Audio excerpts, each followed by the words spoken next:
തന്നെ ചെയ്തു വരുന്ന ഒരു കാര്യത്തിന് ഒന്നിൽ ഹലാലും മറ്റൊന്നിൽ ഹറാമും ആക്കുക. നിഫായി മാലയിൽ നിങ്ങൾ പാടുന്നതാണ് മുന്നം തുടിമുട്ടി കഅബയെ ചുറ്റുമ്പോൾ മക്കികൾ അമ്പീരി വേണ്ടെന്ന് ചൊന്നാല് അപ്പങ്ങനെ മക്കയില് ഒരു ദിവസം കുറെ ആൾക്കാർ ഇങ്ങനെ വലിയ ചണ്ടെടുത്ത് മുട്ടിയിട്ട് കഅബ ഇങ്ങനെ ചുറ്റിയാണ്. അപ്പൊ മക്കാർ വന്നത് നിങ്ങളെ ദുരിയൊന്നും മുട്ടല്ലിട്ടോ എന്ന് പറഞ്ഞുകൊണ്ട് നിഫായി മാലയിലില്ല എങ്കില് ഈ ഹുസൈൻ കാമിൽ സെറ്റാപ്പി അയാൾക്ക് കാമിലുണ്ട്, എസ്റ്റാബ്ലിഷിംഗ് കൂടി ഉണ്ട് ഒരു കാമിൽ. പിന്നെ അതുമല്ല ഞങ്ങളൊക്കെ വലിയ ഉസ്താദ് അവതാരിക എഴുതിയിട്ടുണ്ട്. അത് എഴുതിയിട്ടുണ്ട് തുടിമുട്ടൽ ഹറാമാണെന്നുണ്ട്. ഇത് രണ്ടും എഴുതി. അപ്പൊ ഈ സഹോദരൻ ചോദിച്ച ഒരു ചോദ്യത്തിന് അങ്ങനെ ഒഴിഞ്ഞു മാറുന്നു എന്ന് മാത്രം പറയും. അത് രണ്ടും തമ്മിൽ എഴുതിയില്ല, വസ്തുതകൾ പഠിക്കാത്തത് കൊണ്ടാണ്. നിഫായി മാലയിൽ പറയുന്നത് അത് തമിഴ് കലർന്ന അറബി മലയാളം.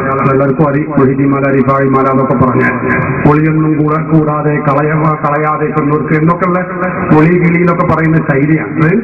പഴയ അറബി മലയാളത്തിന്റെ ശൈലിയും സാഹിത്യവും അങ്ങനെയാണ്. അപ്പൊ അതിൽ പറയുന്നത് മുന്നം ദുടി മുട്ടി എന്ന് പറയുന്ന ആ ദുടി അത് തമിഴ് ഭാഷയിലുള്ള തമിഴ് ഭാഷയിൽ പ്രയോഗിക്കുന്ന ഒരു പദപ്രയോഗമാണ് ദുടി. ആ ദുടി എന്ന് പറഞ്ഞാൽ അതിന്റെ അർത്ഥം ദഫ്, അതുപോലെ ചെണ്ട എന്നൊക്കെ വ്യത്യസ്തങ്ങളായ അർത്ഥങ്ങൾ അതിനുണ്ട്. ഹുസൈൻ സഖാഫി എന്ന് പറയുന്നയാൾ എഴുതിയ പുസ്തകത്തിൽ ദുടി മുട്ടാൻ പാടില്ല എന്ന് പറഞ്ഞ മുടി നമ്മൾ മലയാളത്തിൽ പറയുന്ന ദുടിയാണ്. ആ ദുടി കൊണ്ട് വിവക്ഷിക്കുന്നത് സാധാരണഗതിയിൽ രണ്ടറ്റം വിശാലമായതും നടു കുടുങ്ങിയതുമായ, എന്താ പറയാന്ന് എനിക്കറിയില്ല, അത് സംഗീത ശാസ്ത്രജ്ഞന്മാരോടോ പണ്ഡിതന്മാരോ ചോദിച്ചു നോക്കാം.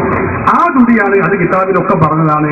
ആ രണ്ടറ്റവും വിശാലമായതും നടു കുടുങ്ങിയതുമായ നമ്മുടെ ഭാഷയിൽ അങ്ങനത്തെ ചെണ്ട എന്ന് പറയാം.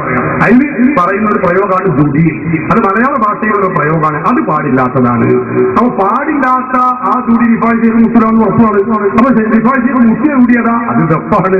ആ ദഫ് പോലെ ഹറാമല്ലാത്ത മറ്റ് തമിഴ് ഭാഷയിൽ ചേർന്ന പറഞ്ഞിട്ടുള്ള ദുടിയാണത്.